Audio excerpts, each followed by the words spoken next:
2022 में एक काफी अच्छी सीरीज आई थी जिसको 8.3 की रेटिंग मिली थी, जिस सीरीज का नाम था 1923। और फाइनली अब ये सीरीज हिंदी लैंग्वेज में आ गई। उस समय भी मैं इस सीरीज को देखना चाहता था और मेरे लिए कोई लैंग्वेज बहुत बड़ा बैरियर है नहीं, लेकिन मैं नहीं देख पाया। लेकिन अब हिंदी में आने की वजह से मैंने इस सीरीज को देखा, क्योंकि बहुत से लोग इसके बारे में जानना चाहते होंगे। और अभी बता दूं, सीरीज काफी अच्छी है, लेकिन डिपेंड करता है कि आपको इस कैटेगरी की सीरीज पसंद है या नहीं। सीरीज के अंदर हमें कहानी देखने को मिलती है। वैसे ये सीरीज है वेस्टर्न सीरीज, जिसके अंदर हमें कहानी देखने को मिलती है अमेरिका की, उस समय की, जब अमेरिका के अंदर बहुत सारा वायलेंस था। लॉ एंड ऑर्डर नाम मात्र के लिए था, इतना कोई लॉ एंड ऑर्डर था भी नहीं। टेक्नोलॉजी धीरे धीरे डेवलप हो रही थी। और यहाँ पे मैंने एक चीज देखी कि जब यहाँ पे कोई बीमार होता है तो संदेश भेजना होता है, तो वहां पे औरत बोलती है मैं खत भेज देती हूँ। तो एकदम से शौक लगा कि अरे फोन नहीं कर सकती क्या बुढ़िया। तो समझ में आया कि अच्छा, उस टाइम पे तो फोन होता ही नहीं है। तो काफी इस तरीके की चीजें इसके अंदर दिखाई गई है। तो बहुत पहले की कहानी दिखाई गई है, और कैसे उस समय लोग इस सब चीजों को हैंडल करते थे, कैसे वेट करते थे, कितना पेशेंस था, उसको भी अच्छी तरीके से दिखाया गया है। कहानी हमें इसके अंदर देखने को मिलती है एक फैमिली की, जिनके पास बहुत बड़ी लैंड होती है। बहुत बड़ी मतलब बहुत बड़ी लैंड होती है। पहाड़ के पहाड़ उनके पास होते हैं, जिसकी वजह से काफी लोग उनसे जलते हैं। कुछ लोग तो इसलिए जलते हैं कि वो अपनी भेड़ों को घास खिलाने नहीं ले जा पा रहे, क्योंकि सूखा पड़ गया, टिड्डे आए थे, वो सब घास खा गए। दूसरे लोग इसलिए जलते हैं, या दूसरे लोग चाहते हैं उनकी जमीन, क्योंकि वहां पे गोल्ड सिल्वर कोयले की बहुत सारे रिजर्व हैं, जिसको वो लोग एक्सप्लॉइट कर सकते हैं, निकाल सकते हैं, बेच सकते हैं। लेकिन ये फैमिली पत्थर की तरह, पहाड़ की तरह खड़ी है कि हम तो अपने पहाड़ों को बचा करके रहेंगे। एक तो ये कहानी होगी। एक कहानी दिखाई गई इसके अंदर हमको एक लड़की की, जो कि चर्च के अंदर, चर्च के स्कूल के अंदर पढ़ रही है। उसके साथ वहां पे अत्याचार हो रहा है, क्योंकि वो एक रेड इंडियन लड़की है। आपको पता है, रेड इंडियन को मार काट के अमेरिका के ऊपर इन लोगों ने राज किया है। तो बहुत कत्लेआम इन लोगों ने किया है। उसकी बहुत छोटी सी झलक आपको वहां पे देखने को मिलेगी। इस समय अमेरिका पूरी दुनिया को ज्ञान देता है, अरे डेमोक्रेसी डेमोक्रेसी डेमोक्रेसी। और खुद जिस अमेरिका के ऊपर ये लोग बैठे हैं, वो खुद लाखों करोड़ों लोगों की लाश के ऊपर बना हुआ है। तो उसकी एक बहुत छोटी सी झलक भी हमें इसके अंदर देखने को मिलती है। साथ में इसके अंदर हमको अफ्रीका की कहानी भी देखने को मिलती है, जहाँ पे एक लड़का है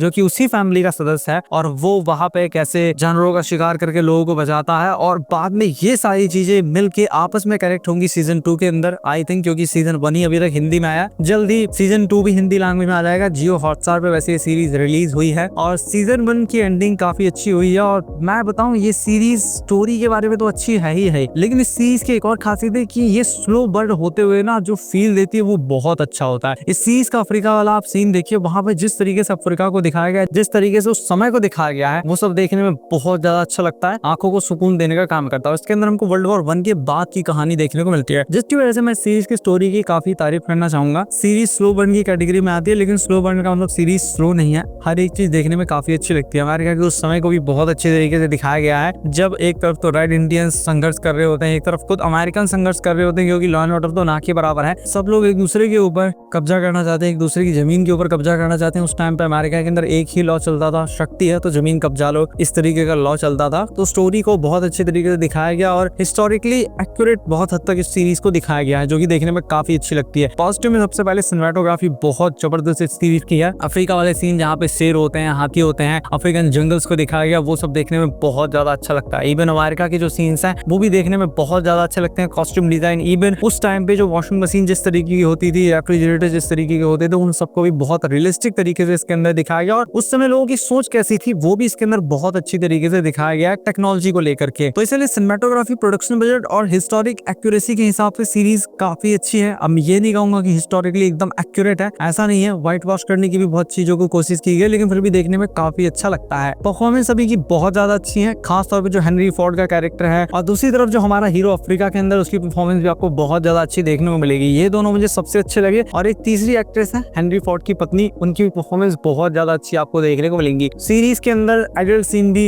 है, बहुत सारे सीन है, तो फैमिली के साथ नहीं देख सकते। और ये सीरीज ब्लड एंड वॉयलेंस भी आपको अच्छा खासा दिखाती है, तो फैमिली के साथ तो बिल्कुल भी नहीं देख सकते। उसी के साथ में सीरीज डार्क और मैच्योर टोन के साथ चलती है, जो कि देखने में काफी अच्छा लगता है। सीरीज लाइट हार्ट बनने की कोशिश नहीं करती, जैसा उस समय जो भी होता था वैसा इसके अंदर हमको दिखाया गया है। अब अगर नेगेटिव पे आए तो काफी लोगों के लिए स्लो बर्न जो है वो नेगेटिव में आ सकता है कि अरे यार सीरीज तो धीरे धीरे आगे बढ़ रही है, लेकिन मेरे लिए वो पॉजिटिव है, क्योंकि उसको देखने में काफी मजा आता है, उस चीज को फील करने में मजा आता है। दूसरी चीज, इसके अंदर मल्टीपल कैरेक्टर्स हैं, लाइक एक बंदा अफ्रीका में है, एक रेड इंडियन लड़की जिसके ऊपर चर्च के अंदर अत्याचार हो रहा है, दूसरी तरफ हेनरी फोर्ड का कैरेक्टर है, तीसरी तरफ एक बंदा जो जमीन हथियाना चाहता है। वैसे वो दोनों हेनरी फोर्ड और जमीन हथियाने वाले तो आपस में कनेक्टेड है, लेकिन मल्टीपल चीजें होने की वजह से कुछ लोगों के लिए कॉम्प्लिकेटेड हो सकता है, लेकिन अच्छी तरीके से उसको बैलेंस किया गया, तो ऐसे जिससे कोई फर्क नहीं पड़ता, बहुत आसानी से आपको हर एक चीज समझ में आएगी। उसके अलावा ऐसे जिसके अंदर कोई भी कमी है नहीं। मुझे तो सीरीज काफी अच्छी लगी है। हिंदी लैंग्वेज अवेलेबल है, हिंदी डबिंग सबकी काफी अच्छी है, हर एक कैरेक्टर के ऊपर वॉइस बहुत अच्छी तरीके से सूट करती है। और मैं इसके सीजन 2 का वेट कर रहा हूँ कि वो कब हिंदी में आएगा, और जैसे ही वो हिंदी में आएगा मैं उसका रिव्यू भी कर दूंगा, और आई थिंक जल्दी वो भी हिंदी लैंग्वेज में आएगा। मैं सीरीज को बड़े आराम से रेट करूंगा 8.5, क्योंकि इसकी सिनेमेटोग्राफी, इसका समय, इसकी हर एक चीज मुझे बहुत ज्यादा पसंद आई है। और मैं मिलता हूँ आपसे अपनी नेक्स्ट वीडियो में।